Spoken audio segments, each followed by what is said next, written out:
or die. John Fitzgerald Kennedy was the last true president of the United States. And until the globalists are removed from power, we will never have another real one. The other thing about the American presidency you've got to remember is that this is a puppet post. It's automatically going to be a puppet post. The idea that Obama is somebody who's going to come in and exercise real authority when he's obviously been chosen and given everything that he's got by these financiers. Presidents are now little more than corporate pitchmen who take all the political heat, while the controllers remain in the shadows, safe from public scrutiny. Hip-hop icon KRS-One is not just known for selling millions of albums. He has led a tireless crusade against youth violence and has been a strong voice for human rights. If they controlled it before, what makes you think they're not controlling it now? The country was on a verge of revolution. They threw a black man up. Now we like this. They give him the money, they give him the bundling, they give him vote fraud, they give him the media whores, they give him goons, they even have elected officials making threats to put people in jail if they criticize Obama in public. All of this is the mark of a puppet. And that means that he is a puppet, actually more of a puppet than anybody else, more of a puppet than Mrs. Clinton would have been, even more of a puppet than McCain. He's the maximum puppet that we've had certainly since Jimmy Carter. They put a black face on the New World Order, and now we all happy. KRS ain't buying it.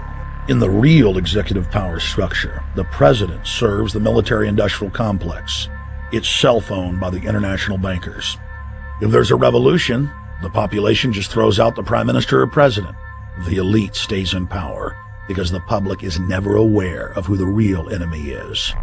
In Evian, France in 1991, standing before the Bilderberg Group, the apex of the world government power structure, David Rockefeller defined the New World Order as a system of world government serving the international banking elite. For decades, the banker-owned media would attack anyone who dared to warn the public that a dictatorial world government was being constructed right under their nose, and that national sovereignty was being deliberately destroyed. And now, after years of denial, the media and the elite themselves are proudly announcing that not only is world government real, but is the answer to the financial crisis that they carefully engineered. Suddenly, the Wall Street Journal tells us that the North American Union is here, and that getting rid of the dollar for a common currency with Canada and Mexico is good. The Financial Times of London, published by a member of the Bilderberg Group, crowed that a dictatorial world government had been kept in the shadows for our own good, and that it was now time for it to emerge from behind the curtains of national security. White House Chief of Staff Rahm Emanuel stated on record that they can't let this crisis go to waste. You never want a serious crisis to go to waste. And what I mean by that, it's an opportunity to do things that you think you could not do before.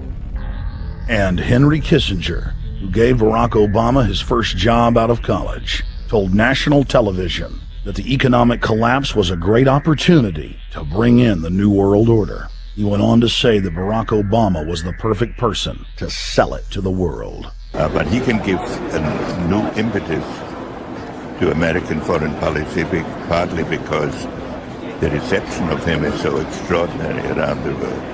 I think his task will be to develop an overall strategy for America in this period when really a new world order can be created. It's a great opportunity. It isn't such a crisis. In June of 2006, our team traveled to Ottawa, Canada, to gather intelligence on the shadow government's agenda for the coming years. I think that's the Queen.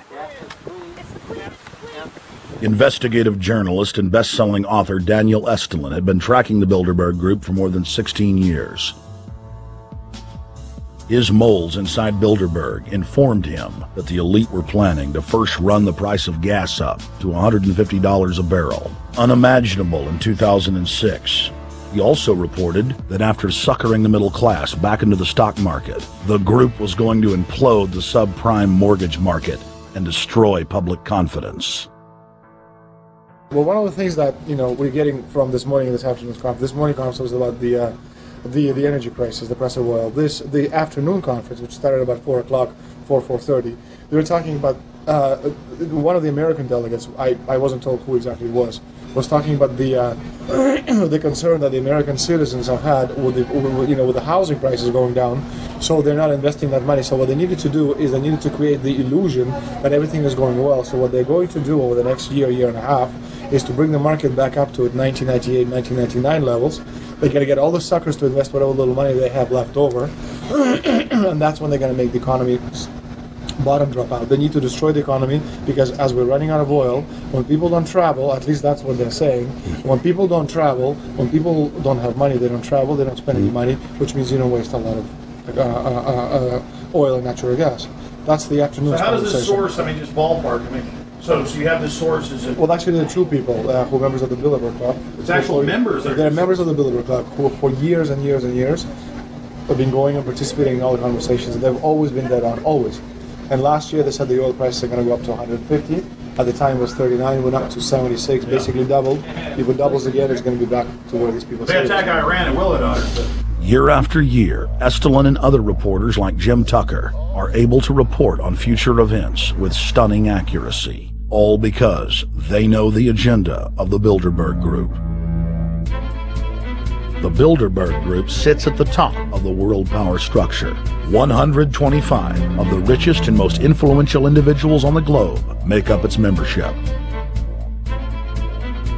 From Istanbul, Turkey to Chantilly, Virginia, we have tracked the elusive Bilderberg Group. Bilderberg always insist on a media blackout. By June of 2008, we had already figured out that Barack Obama was the elite's puppet of choice. The national media claimed that during the weekend the Bilderberg Group was scheduled to meet, that Obama had speaking engagements set for Chicago and the Midwest. We knew better. In a classic bait-and-switch, the Obama campaign told the press corps to get on Obama's campaign plane, and that Obama would join them on the flight to Chicago. Campaign staff then slammed the door shut. The fawning press had been shanghaied as Obama's campaign aircraft lifted off without Obama. Robert, why were we not told about this meeting and that the senator wouldn't be on our flight until the doors were shut and we were about to taxi to take off? Again, we had a desire, Senator Obama had a desire to do some meetings. Others had a desire to meet with him tonight in a private way, and that's what we're doing. We set up these meetings. They're being done tonight. Again, Is there more than one meeting? Is there more than one person with whom? I'm not going to get into all the details of the meetings. I don't know that I've got a ton more different answers for all of your questions. Obama wasn't going to Chicago. He had a meeting to attend, a secret meeting. Initially, it was believed that the secret meeting took place at Clinton's Washington, D.C. home. Obama's spokesman denied that, but won't confirm where the former rivals met. He also declined to comment on their topics of discussion. For a day and a half, the mainstream media engaged in a wild goose chase, trying to find out where Hillary and Obama had gone. 3 cover stories later, the corporate press had to admit they had no idea where the 2 candidates had gone. And to this day, Clinton and Obama aren't talking. Plenty of sources knew about this meeting, told us and others that it was at Hillary Clinton's house, but clearly it wasn't. In 2008, the trail led us to the Westfields Marriott Hotel, right outside Washington, D.C. We just flew into Washington, D.C. We're driving to the Westfields Marriott. Tomorrow, the hotel's closed throughout the weekend of the weekend for the Bilderberg Group meeting. We're going to check in the night before. They're going to kick us out tomorrow. So we're going directly into the belly of the beast. The hotel will be filled with at least 5 spy agencies. CIA, Defense Intelligence, Mossad, European Union Security. We checked into the Westfields Marriott 48 hours before hotel guests were scheduled to be thrown out ahead of the annual meeting. The building was nestled in the heart of the military-industrial complex, with the National Reconnaissance Office and Raytheon just a stone's throw away.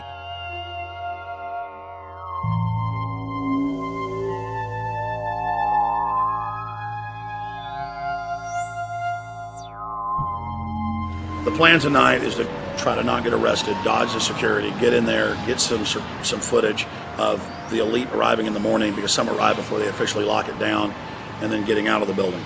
That's our plan. I'm also going to be getting a call by a international syndicated radio show, Coast to Coast AM with George Norrie, and all week he's getting briefings from me every night about things as they develop.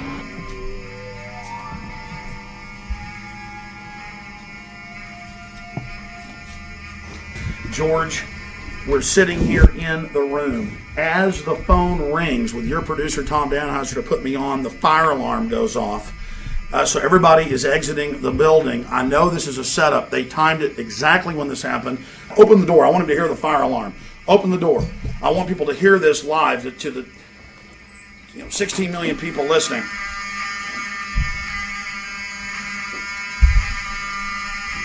George, do you hear that? Now, they're going to use this as an excuse. The Westfields Marriott, right outside D.C. in Chantilly, they want to use this to flush us out of here. They're very upset. Everybody that covers Bilderberg, I was detained 2 years ago, interrogated, screamed at. They said Bilderberg was upset about me, wanted to stop us.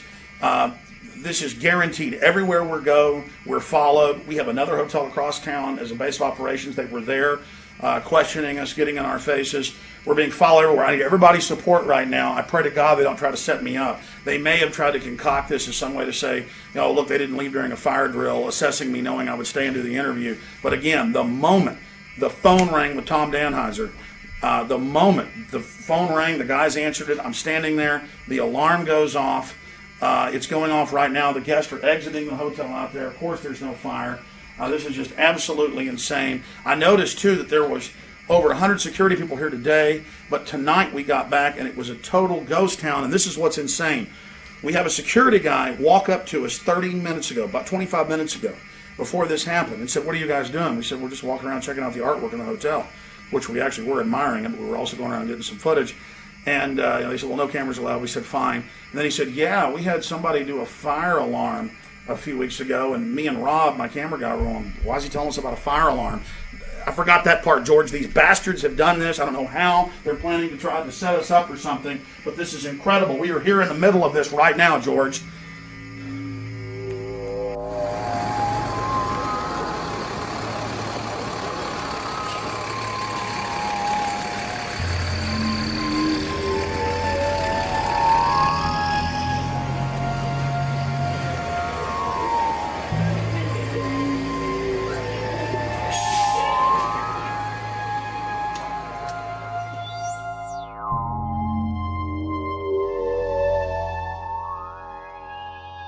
Stay there. Keep it locked.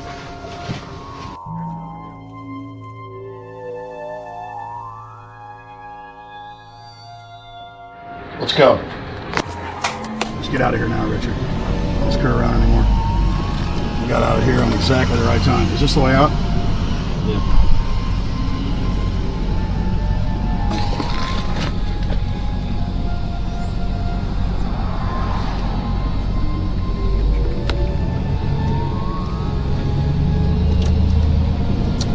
Car right behind us.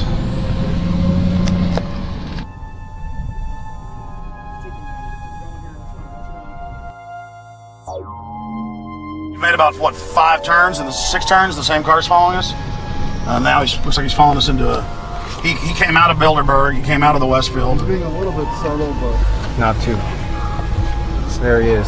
That's him over there in the blue car. Yeah.